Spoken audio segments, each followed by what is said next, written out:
क्या दिया है उसने, एक टेबल दी है। एक तरफ क्या है, टाइम है, और दूसरी तरफ डिस्टेंस। 8 सेकेंड तक दिया ना,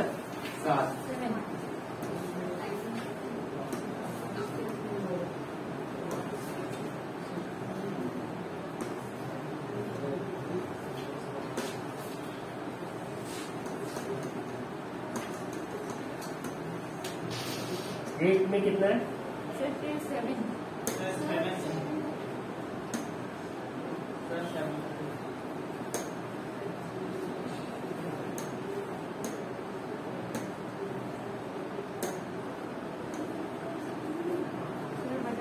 कितना डिस्टेंस है, 343। ठीक है, यहाँ 27 है, यहाँ 4 है, यहाँ 1 है, यहाँ 0।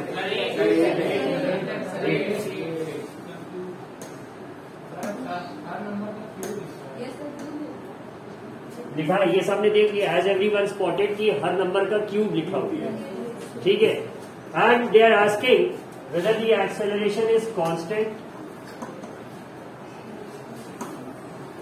0 भी तो एक ऑप्शन है शायद, या तीसरा क्या है, इंक्रीजिंग डिक्रीजिंग।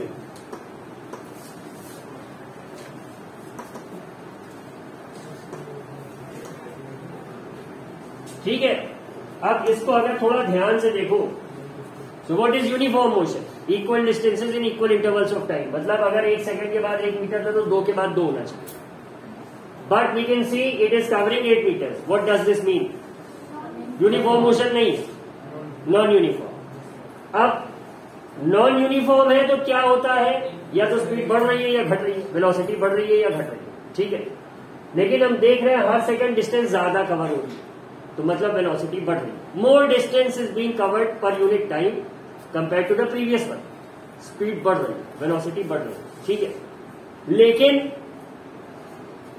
क्या कांस्टेंट बढ़ रही है, मतलब हर सेकंड पे स्पीड उतनी ही एक सर्टेन वैल्यू से बढ़ रही है कि कुछ उसमें भी, फिर से देखो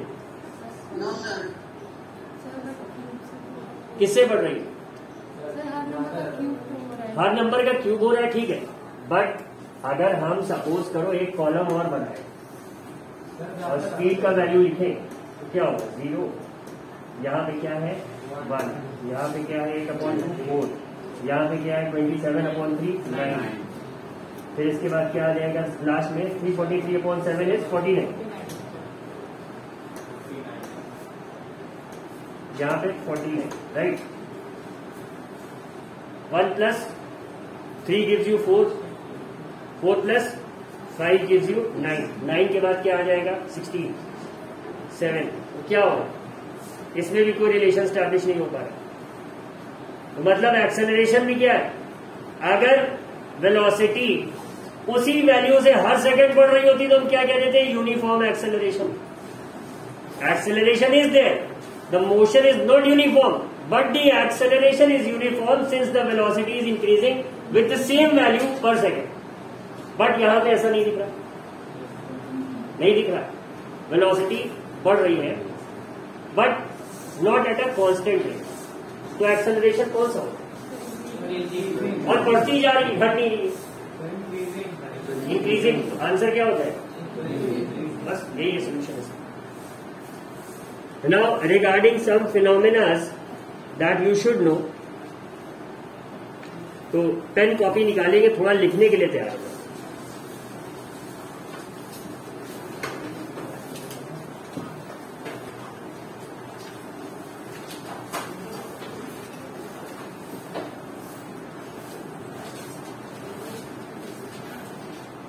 ये तो लिखवाया था तुम लोगों को कि एक कारपेट को स्टिक से बीट करने पे,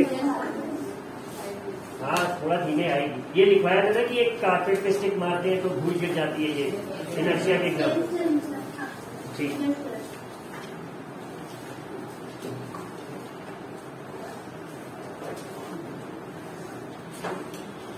हाँ अब ये समझेंगे, सबने देख रखा है क्रिकेट मैच, कल ही देखा हो, ठीक है, ये तो सेकेंड इनिंग्स में जो रूट काउंट कर लिया है इन्होंने, थोड़ा सा एक कॉम्पनसेशन है, वरना बहुत खराब है। जिस हिसाब से the top batsman of India Rohit Sharma, Virat Kohli, Cheteshwar Pujara, Ajinkya Rahane, Rishabh Pant, ये ऐसे आउट हो रहे हैं जैसे किसी रैंडम आदमी को भेज दिया, लेकिन उनकी भी गलती नहीं है। The conditions in England are different. एक ठंड तो आपके हैंड मूवमेंट में भी होता है, फिर इंडिया में बॉल पड़ के सीधी आ, यहाँ हवा में भी घूम जाएगी और पड़ के कहाँ जाएगी नहीं पता। We are not accustomed to playing in that. अगर याद हो इंग्लैंड जब इंडिया खेलने आते थे ये लोग स्पिन नहीं खेलते, उनकी वो हालत थी जो इंडिया की आज हुआ। But still Indian bowlers had somewhat covered the loss और 53 for 3 है। एक को 0 पे आउट किया है, एक को बोल्ड करा था बुमराह, ठीक है। So it's still under control. But आते हैं पॉइंट पे, इसका अभी मतलब नहीं है जब कोई कैच होता है तो सिर्फ ऐसे नहीं लेंगे, ये हो स्लिप पे भी या है तो थोड़ा पीछे जाएगा, इस तरह कर रहा है तो थोड़ा सा झुकेगा। ये जो हाथ का पीछे का मूवमेंट है किस लिए, व्हाट्स द फिजिक्स बिहाइंड, ये समझना है। तो लिखेंगे, पहला पॉइंट लिखेंगे, while catching a ball, while catching a ball. अभी सुबह सुबह समझाया गया इसके लिए, जिस हिसाब से पहनो मत पहनो इससे। बिलीव भी इस तरह से तुम लोग 10 दिन में मैक्सिमम स्कूल बंद करा, और तुम लोग तो रिकवर हो जाओगे, एक आध टीचर कम हो जाएगा। तुम लोग तो रिकवरी स्टेज में, वैक्सीन के बाद एक आध टीचर कम हो जाएगा। वायरल लोड अगर बहुत हाई हुआ, ये नया वाला वेरिएंट तो टेस्ट में भी नहीं आता, सीटी स्कैन कराना पड़ता है, फेफड़े की क्या स्थिति है, कब कराओगे तुम लोग एक आध टीचर। मास्क पहन लो भाई, अपनी चिंता न से दूसरों की करो, ठीक है। लिखेंगे, while catching a ball the cricketer withdraws his hands along with the ball. While catching a ball the cricketer withdraws, मतलब थोड़ा सा पीछे लेता है। While catching a ball the cricketer, while catching a ball the cricketer withdraws his hands. Camera दिख रहा होगा ना जो लोग ऑनलाइन कर रहे हैं? नहीं सर, ऑन तो है।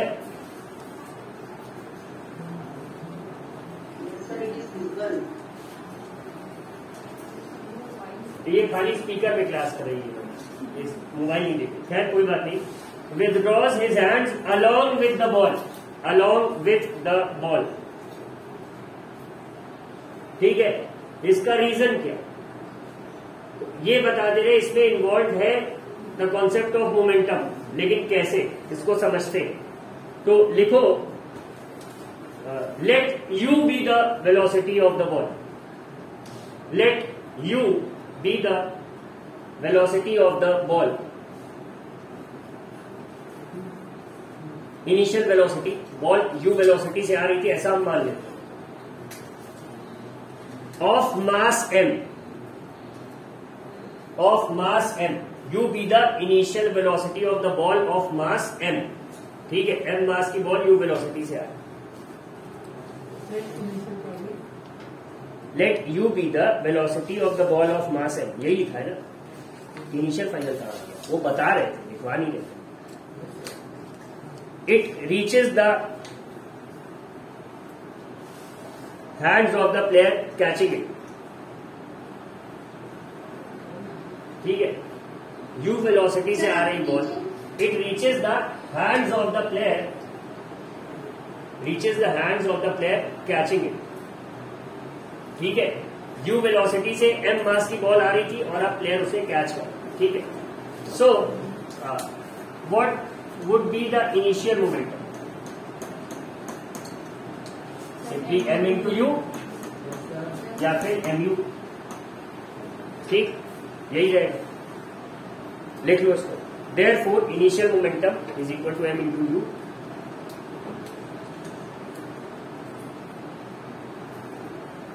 लिख लिया, now when the cricketer stops the ball, लिखेंगे इसके बाद लिखेंगे now when the cricketer stops the ball या कैचेस द बॉल, जो भी अच्छा लगे लिखें। When the cricketer catches the ball,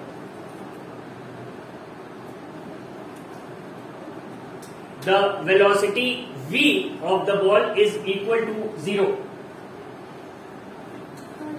The velocity v, पहले u थी, अब v मानेंगे ना। The velocity v of the ball is equal to 0. समझ में आ रहा है? कैच कर लिया, बॉल लूप पे, वेलोसिटी 0 होगी। ठीक है, फाइनल मोमेंटम क्या होगा? Therefore final momentum is equal to m into v या फिर m into 0 which is equal to 0। 0 थोड़ा गंदा बनता है,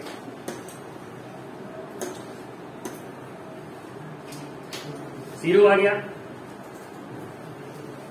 निकल गया, फाइनल आ गया, इनिशियल आ गया। तीसरी चीज क्या निकाले? Change in momentum. Therefore change in momentum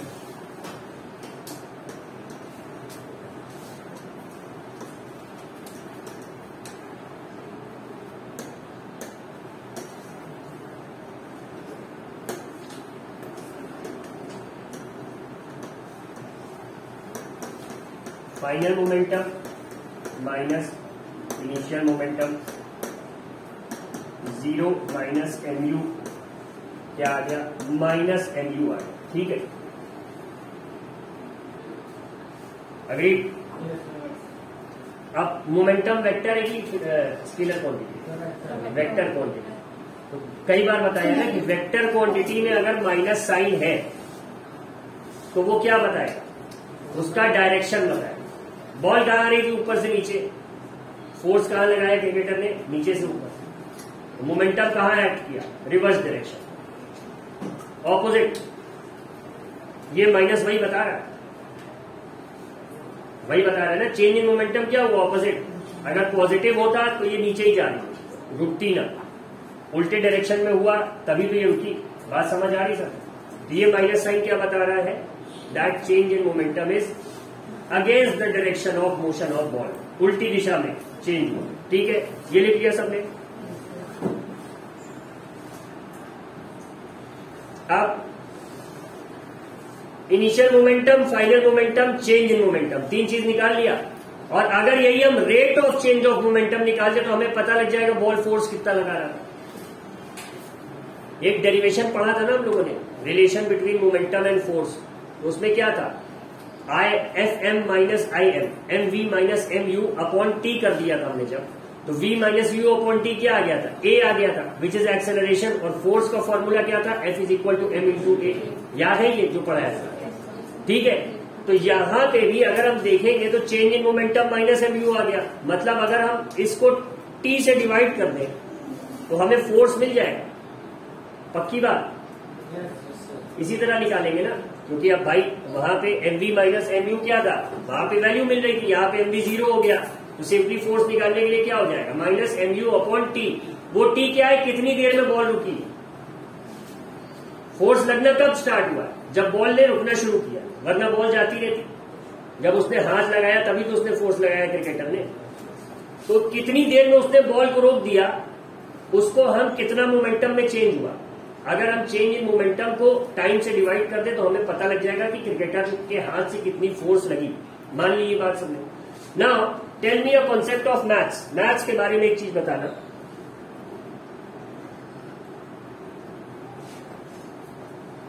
suppose अगर a upon b is equal to c है, तो b की वैल्यू जितनी ज्यादा रहेगी c की उतनी छोटी रहेगी।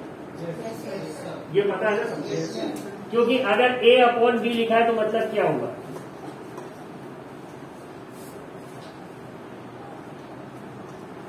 यही होता है। a को हम b से डिवाइड करें तो जितना ज्यादा वैल्यू रहेगी b की, उतना ही छोटी वैल्यू रिजल्टेंट में मिलेगी। कि अगर हम 1/2 की वैल्यू निकाल रहे हैं तो आती है 0.5, एंड अगर हम 1/20 की वैल्यू निकाल रहे हैं तो बहुत ज्यादा है, तो बहुत कम आ रहे हैं। ठीक है, ये सबने देख रखा है ना। Higher the divisor lower is the quotient. ठीक है, ये पढ़ रखा है ना, याद है ना कि रिमाइंडर क्या होता था, क्वेश्चन क्या होता था, डिवाइजर क्या होता था, डिविडेंड क्या होता था, पढ़ा था ना मैथ्स में सब। ठीक है, तो मतलब ये डिनोमिनेटर की वैल्यू जितनी ज्यादा रहेगी नेट वैल्यू उतनी कम आएगी। ये बात समझ में आ गई। तो अगर हम mu/T लिखते तो T की वैल्यू जितनी ज्यादा रहेगी फोर्स की वैल्यू उतनी कम आएगी। किसको किसको ये बात समझ आ रही? अगर कहीं पे मान लो ये था, अगला स्टेप हम क्या बोलते, rate of change in momentum. ठीक है, कितना आ जाता, तो हम change in momentum upon time कर देते। किसी भी चीज का रेट निकालने के लिए हम क्या करते हैं, नीचे टाइम से डिवाइड कर देते। तो क्या होता, -mu/T, right. So higher the value of this T, lower will be the net value, मतलब उतनी वैल्यू फोर्स की कम होगी। ठीक, अब वो जो फोर्स लग रहा है, बॉल भी तो हाथ पे लगाएगी ना फोर्स, चोट किससे लगेगी, बॉल से, हाथ पे। ठीक, यही बात है। तो क्रिकेटर जब कैच लेगा तो अगर उसने खट से कैच ले लिया, मतलब बॉल एकदम रेस्ट पे आ गई, कभी कभी कैच लो तो आवाज आती है हाथ से, जिसको हम लोग कहते हैं चपक गई, बहुत तेज चपक गई, लग गई। नॉर्मल भाषा में यही कहते हैं whenever we are playing। लेकिन अगर सटीक हाथ में आ जाए and we are able to slow it down, तो क्या करना है, जैसे ही बॉल हमारे हाथ के कांटेक्ट में आई उसने फोर्स लगाना स्टार्ट कर दिया, बट जैसे ही हम नीचे ले गए तो हम बॉल को रोकने में समय ज्यादा लगा रहे हैं। We are increasing the value of this T। बात समझ आ गई? जितना ज्यादा समय लगाएंगे, जितना ज्यादा हम इसे रोकेंगे, रोकने में समय लगाएंगे, we are giving it more time to slow down and hence reducing the value of force जो कि बॉल हमारे हाथ पे लगा, तो चोट कम लगे। ठीक है, सपोज अगर फुटबॉल भी खेल रहे हैं तो जब हम सर पे बॉल लेते हैं तो वी इधर टेक इट हियर और ऑन द साइड्स। अगर यहीं पे बॉल ऐसे गिर गई तो फिर चक्कर आ जाए, गिर जाएगी, चोट लगती बहुत तेज, सर एकदम, जिसको कहते हैं सर भरना आ गया। ठीक है, सो वी इधर टेक इट, और उसमें भी ऐसा नहीं है कि एकदम से खड़ा खड़ा ऐसे आके टिप खिला देते, नहीं, घूम जाएगा सर, थोड़ा सा लेते हैं, या फिर चेस्ट पे ले रहे हैं तो ये एक मोशन रहता है कि ऐसे लेके फिर उसको थोड़ा बॉल को रोकते हैं, वरना सीधा छाती पे अगर किसी की पूरी ताकत की किक लग गई तो गया, ऐसे ही करके बैठ जाए। ठीक है, so whenever we apply this backwards motion, हम करते क्या exactly, we are giving the ball more time to slow down and hence जितना मोमेंटम वो हमारी बॉडी में ट्रांसफर कर रहे हैं उसका हम जो वैल्यू है, rate of change of momentum क्या हो गया, फोर्स।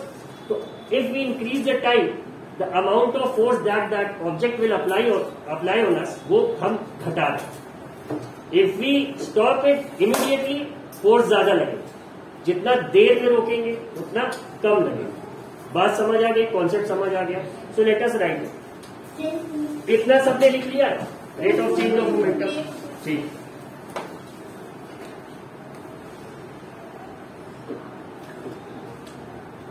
लिखेंगे if the cricketer does not pull back his hands, if the cricketer does not pull back his hands,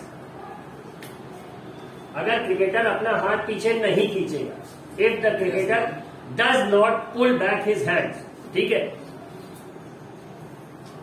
and stops the ball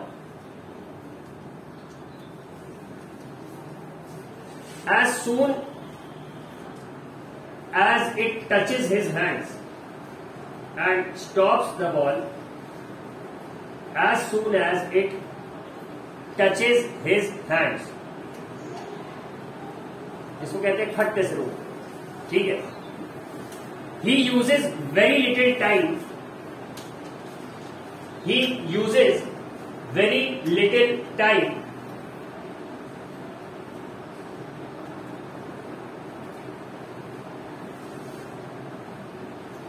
T1 to stop the ball. He uses very little time T1 to stop the ball. ये T1 किस case में हुआ? जब वो अपने हाथ को पीछे नहीं खींचा।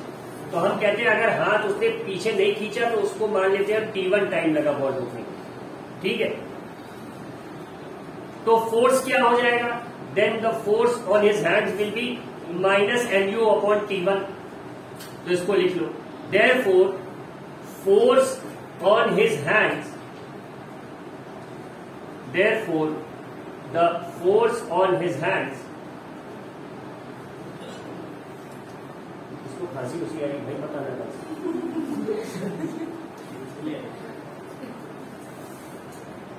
कोई नया म्यूटेशन तो नहीं है ना कि उसमें हिचकी भी आती।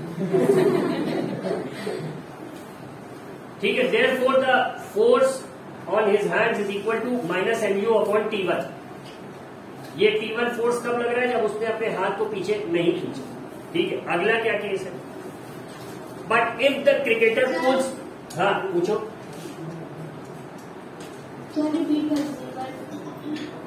रिपीट ना कराओ, एक काम करना, वीडियो देखो।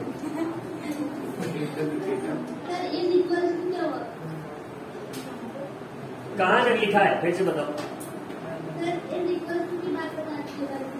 कौन सा इज इक्वल टू? कई इक्वल टू आ चुका है ना।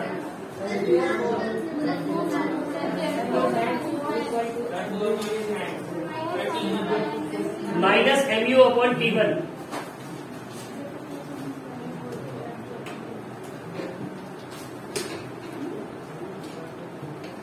ठीक है, आगे शैल आई मूव फॉरवर्ड? ठीक है, but if the cricketer pulls back his hands, but if the cricketer pulls back his hands along with the ball, but if the cricketer pulls back his hands along with the ball,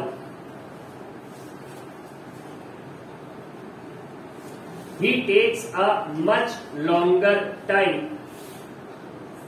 He takes a much longer time. T2,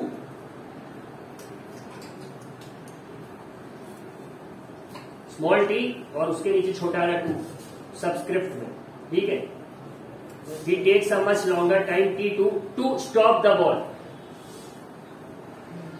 Much longer time T2 to stop the ball.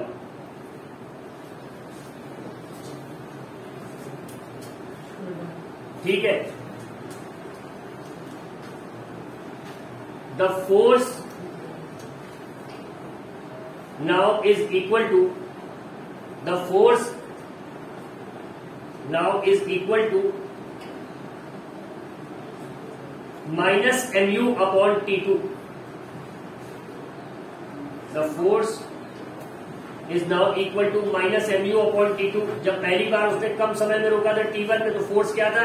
mu upon T1 था। अब की ज्यादा समय लगा रहा है, क्या है? माइनस mu upon T2 है।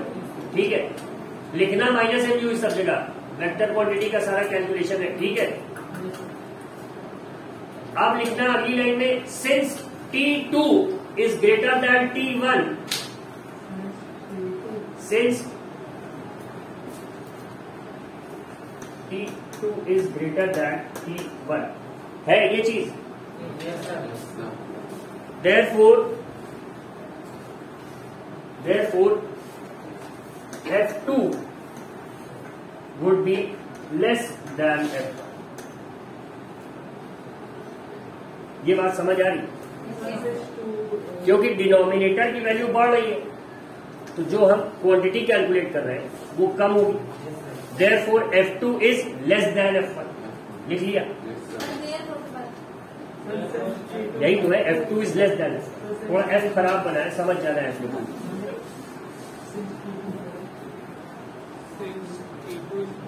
ठीक है, F2 is less than F1 or the force exerted, or the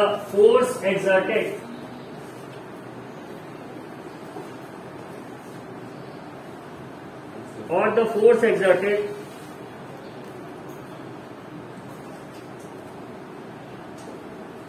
by the fast moving ball or the force exerted by the fast moving ball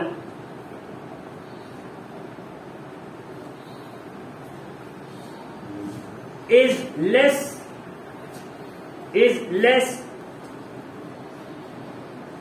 when he withdraws his hands.